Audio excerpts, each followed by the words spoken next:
با افتخار 10 ساله بین المللی عمل او برای رشد استوار سالهای 2018-2028 با اقدام بخش کار با جوانان و ورزش و شعبه معارف در ناحیه فرخار با جلب جوانان و نورسان تحت عنوان آب منبع حیات همایش دایر گردید.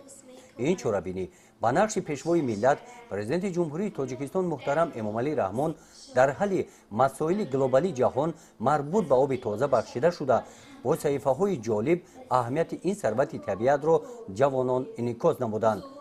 اشتراکداران چورابینی در موضوع تاجیکستان کشوری تولید کننده آبهای زلال و مصفا، تاجیکستان کشوری پیشاهنگ در حل مسائل گلوبالی مربوط به آب تازه، آب نعمت جانبخش حیات است، وطن ما سرزمین آبهای زلال و مصفا، آب منبع حیات برآمد نموده در وصف آب ترانه‌ها خواندند.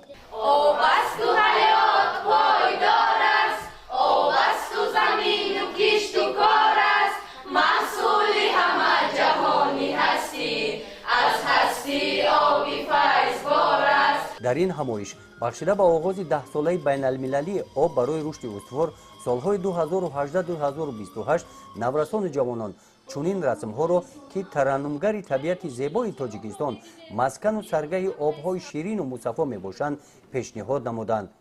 طریق نمایش صحنه ماهیت این نعمت بی‌بهای طبیعت استفاده صرفه‌کارانه و پاکیزه نگاه داشتن آب را نشان دادند. آب در حیات انسان نقش اساسی را می‌بازد. به عبارت دیگر زندگی در اطراف مرحله چرخ میزند که نام آن آب است. به آب زندگی پایدار بودن نمیتواند. اگرچه انسان از خاک آفریده شده باشد هم برای خاک شکل خود را دیگرگون ساختن به آب آمیخته شده است. از همین لحاظ آب را گهواره حیات میگویند.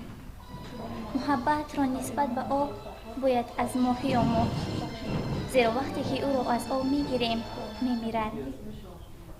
بیهوده بزرگان نگفتند آب بخشد گوهری قیمتتر از لعل و گوهر، پاکی هر قطره آن پاکی خیرالبشر. در جنبست همایش اختیاریان در کوچه و محله ها با ساکنان هم صحبت شده دعوت نمودند که ساکنان به قدر این ثروت پرارزش طبیعت رسند، آب را تازه نگاه داشته به اسرافکاری راه نداده آن را صرفه‌کارانه استفاده نمایند. گزارش خواجه نظریف خدای نظر ظهوروف از ناحیه فرخار برای برنامه اطلاعاتی نوید.